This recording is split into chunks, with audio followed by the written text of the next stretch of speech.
Bom, meninos, na nossa última aula nós trabalhamos com proporcionalidade. Então, ficaram as atividades 23, 24, 25, 26 e 27 para vocês resolverem. Então, vamos corrigir as atividades. Então, a 23, na atividade 23, pediu: use a ideia de proporcionalidade para decidir qual será a melhor opção para uma compra. Dona Martinha foi a um supermercado e encontrou as seguintes ofertas: leve 2 caixas de suco de laranja do pé por R$ 4,90. Leve 6 caixas do suco de laranja do pé por R$ 15. A oferta das 6 unidades de suco de laranja em promoção é mais vantajosa? Justifique sua resposta. Então, para a gente saber se ela é mais vantajosa, o que nós temos que fazer? Nós temos que achar a proporção entre... Na primeira proporção é 4,90, você paga R$ 4,90 por 2 caixas. Na segunda promoção, você paga R$ 15 por 6 caixas. Então, para a gente saber se é realmente mais vantajoso, o que a gente tem que fazer? Achar o preço de uma caixa. Então, R$ 4,90 dividido por 2 dá R$ 2,45. R$ 15,60 dividido por 2 dá R$ 2,50. Então, a pergunta é a seguinte: a oferta de 6 sucos de laranja em promoção é mais vantajosa? Não. Por que ela não é mais vantajosa? Pois a caixa de suco ficou mais cara ou com um valor maior. Olha, se você comprar na promoção de 6 caixas por R$ 15, você paga R$ 2,50 por caixa. Se você comprar nessa daqui, você paga R$ 2,45 por caixa. Na atividade 24, a atividade 24 perguntou: um pedreiro e seu ajudante estão construindo um muro e precisam preparar uma mistura feita de cimento e areia. Seu João, o pedreiro, pede ao seu ajudante que a mistura seja preparada na razão 1:4, ou seja, uma parte de cimento para 4 partes de areia. Osvaldo, o ajudante, diz que a mistura ficará fraca, pois deveria ser feita na razão 3:12. O ajudante de pedreiro tem razão? Justifique sua resposta usando a proporcionalidade. Olha só, o pedreiro manda usar 1:4, uma parte de cimento para 4 de areia. O ajudante de pedreiro fala que não, que essa mistura vai ficar fraca, que tem que usar essa daqui. Vamos simplificar essa fração aqui, que dá por 3. Então, o que acontece? O pedreiro está errado. O que aconteceu? O que ele falou é a mesma coisa que o ajudante está errado. O que o ajudante falou é a mesma coisa que o pedreiro falou. Então, pergunta: o ajudante de pedreiro tem razão? Não. Justifique a sua resposta usando proporcionalidade. Não, pois 1/4 é igual a 3/12. Se eu simplificar 1/4, eu chego em 3/12. Então, por isso que o ajudante não está correto. Ele representou a mesma coisa. 25. André é o cestinha no seu time de basquete. Ele costuma converter em média 11 cestas a cada 44 arremessos que faz. No último campeonato, ele foi considerado o melhor jogador em quadra devido ao seu aproveitamento, pois conseguiu converter 25 de seus 100 arremessos. Essa marca de André foi maior, menor ou igual à média que ele costuma alcançar? Para a gente saber, nós vamos trabalhar a proporcionalidade. De 11 cestas, ele está acostumado de 44 cestas, ele está acostumado a acertar 11, a converter 11. E nesse campeonato ele converteu 25 das 100 cestas. Então, se a gente colocar na forma irredutível, 11,44 dá para dividir por 11. 11 por 11, 1. 44 por 11, 4. O 25 centésimos dá para dividir por 25. 25 dividido por 25, 1. 100 dividido por 25, 4. Então, a pergunta é o seguinte: essa marca de André foi maior, menor ou igual à média que ele costuma alcançar? A marca de André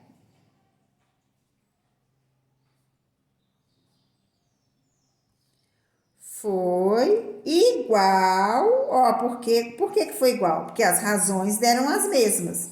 Foi igual à marca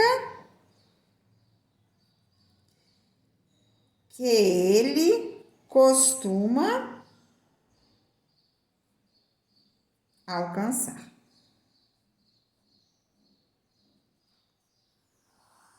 Agora nós vamos para a atividade 26. Lucas está planejando uma festa de aniversário e comprou 10 garrafas de refrigerante para seus convidados. Ele sabe que cada garrafa serve aproximadamente 4 pessoas. Então, uma garrafa serve 4 pessoas. Mas está preocupado com a possibilidade de faltar bebidas para seus 35 amigos que vão comemorar a data com ele. Lucas tem motivo para se preocupar? Justifique sua resposta. Quantas garrafas de refrigerante Lucas comprou? Lucas comprou 10 garrafas. Se uma garrafa ele consegue, com uma garrafa ele serve 4 pessoas. Com 10 garrafas ele vai servir quantas pessoas? Então, olha aqui, ó, para chegar em 10, o que eu fiz? Multipliquei por 10. Então, se eu multipliquei o numerador, eu tenho que multiplicar o denominador por 10 também. 4 vezes 10, 40. Então, pergunta: Lucas tem motivos para se preocupar? Não.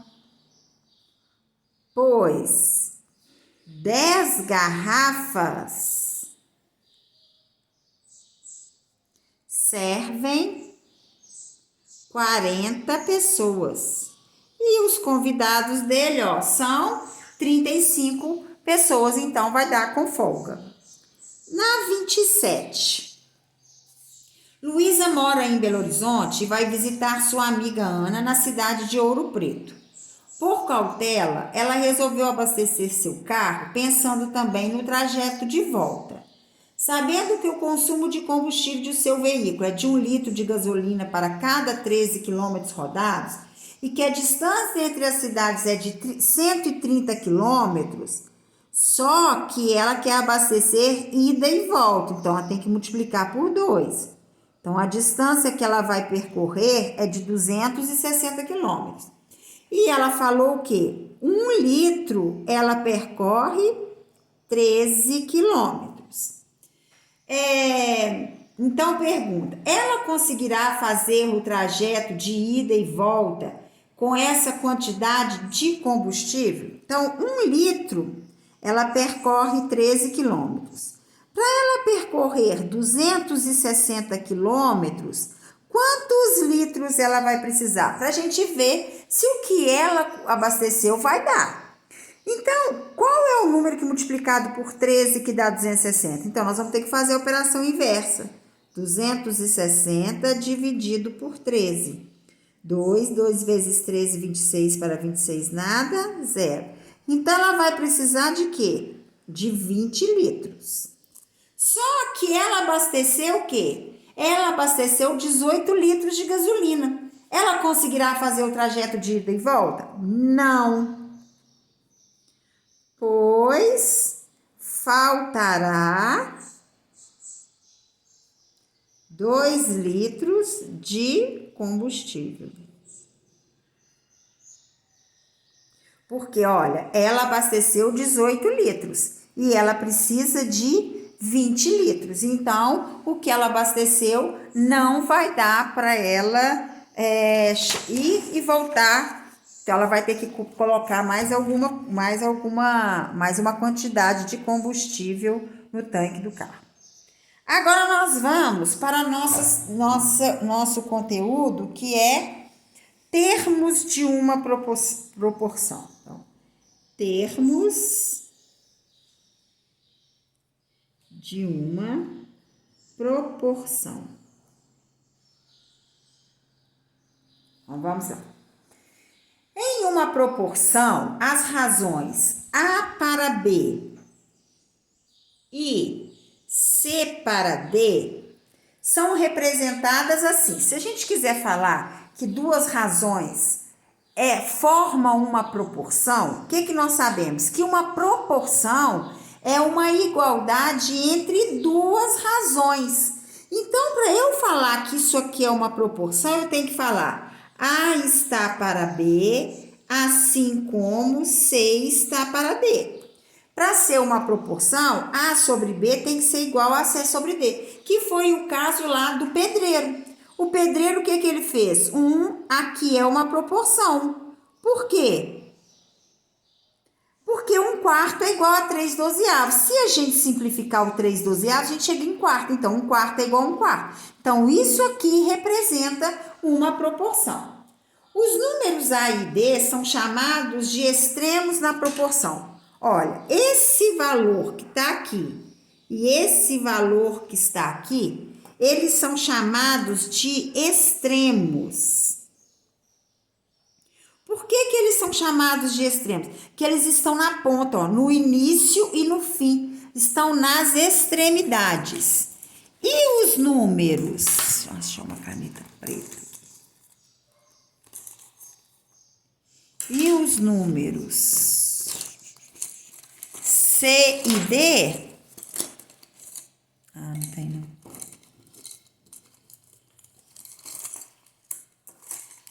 Então, vamos lá. E os números B e C, esses dois aqui, são chamados de meios. Por quê? Porque eles estão entre os dois. Porque uma proporção você pode colocar assim, ó. A está para B, assim como C está para D. Então, ó, o A e o C estão nas extremidades. O B e C estão nos meios. Então, por isso que esses números, os que estão na ponta, são chamados de extremos e os que estão dentro deles são chamados de meios. Perceba que essa classificação só faz sentido para a igualdade entre duas razões. Em uma proporção em que a igualdade entre mais de duas razões, essa classificação não se aplica. Então, isso aqui é só quando é uma proporção, quando é uma razão igual a outra razão. Porque o resto, quando tem mais igual a uma outra terceira razão, aí essa proporção aqui já não aplica. A gente só aplica ela para duas razões. Além de serem classificados entre meios e extremos, uma razão, ó, extremos e meios, os termos de uma proporção podem ser chamados de antecedentes ou consequentes. As antecedentes são os termos que ficam no numerador. Então, por exemplo, o 1 e o 3 são os antecedentes. E os números que estão nos denominadores são chamados de consequentes. Aí nós temos, na proporção, nós temos a propriedade fundamental da proporção. O que quer dizer essa propriedade? A propriedade fundamental da proporção quer dizer o seguinte, que o produto dos extremos é igual ao produto dos meios. Para isso ser uma proporção, ao multiplicar os extremos, igual aqui, ó, aqui é uma proporção. Para essa proporção ser realmente uma proporção, o que eu tenho que fazer? Ao multiplicar A vezes D, tem que dar igual a C vezes B. Exemplo, vamos lá na proporção do pedreiro. 1/4 é igual a 3/12. A proporção diz o seguinte: o produto dos extremos é igual ao produto dos meios. O que quer dizer? 1 vezes 12 é igual a 3 vezes 4. 1 vezes 12, 12. 3 vezes 4, 12. Então, o produto dos extremos deu igual ao produto dos meios, então essa igualdade é uma proporção. É interessante observar que a propriedade fundamental das proporções nos garante que a proporção não se altere caso troquemos os extremos entre si. O que quer dizer isso? Aqui não está A está para B assim como C está para D? Se a gente fizer D está para B assim como C está para A, o resultado não vai alterar, porque D vezes A é igual a A vezes D. Se a gente trocar os meios, também não faz diferença. A está para C, assim como B está para D. Não faz diferença porque aqui, ó, A vezes D é igual a C vezes B ou B vezes C, tanto faz.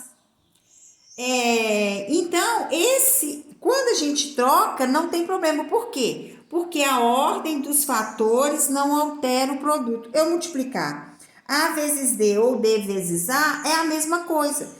Se eu multiplicar C vezes B ou B vezes C, também é a mesma coisa. Então, se a gente trocar os fatores de lugar, não tem problema. A proporção não se altera. Então, nós temos um exercício resolvido aqui, da página 71, que está lá.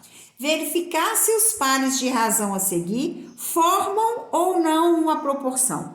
Então, me deu uma proporção, ó, 3/7 igual a 15/30. Para ser uma proporção, eu tenho que fazer 3 vezes 30 tem que ser igual a 7 vezes 15. Então, a gente vai lá, 3 vezes 30, que é o produto dos extremos, tem que ser igual ao produto dos meios, 7 vezes 15. 3 vezes 30, 90. 7 vezes 15, 15 vezes 7, 7 vezes 5, 35, 7 vezes 1, 7, 3, 10. 90 é igual a 135? Não, 90 é diferente. Então, essa igualdade aqui não é proporção. A segunda, 5 está para 9, assim como 20 está para 36. O produto dos extremos tem que ser igual ao produto dos meios. 5 vezes 36 é igual a 9 vezes 20. Então, 5 vezes 36. 6 vezes 5, 30. 3 vezes 5, 15. 2, 18. 180. Igual. 9 vezes 2, 18. 180. Então, 180 é igual a 180. Então, é proporção. Ok, gente? Então, para ser proporção, o produto dos extremos tem que ser igual ao produto dos meios. Aí você vai falar assim, mas e se eu fizer 7 vezes 15 igual a 3 vezes 30? Não tem problema. O produto dos extremos é igual ao produto dos meios, ou o produto dos meios é igual ao produto dos extremos. Isso não faz diferença. Você pode fazer a multiplicação aí do jeito que você quiser, ok? Só não esquecendo que tem que ser os meios, a multiplicação dos extremos vezes a multiplicação dos meios, que a gente faz isso aqui, ó, um xizinho. Os extremos sendo multiplicados tem que ser igual aos meios multiplicados. Isso é o que vocês têm que fazer, não importa a ordem, mas nunca esquecendo que é os extremos, o produto dos extremos tem que ser igual ao produto dos meios, ou o produto dos meios tem que ser igual ao produto dos extremos, não faz diferença. Então, eu vou deixar umas atividades aqui para vocês resolverem.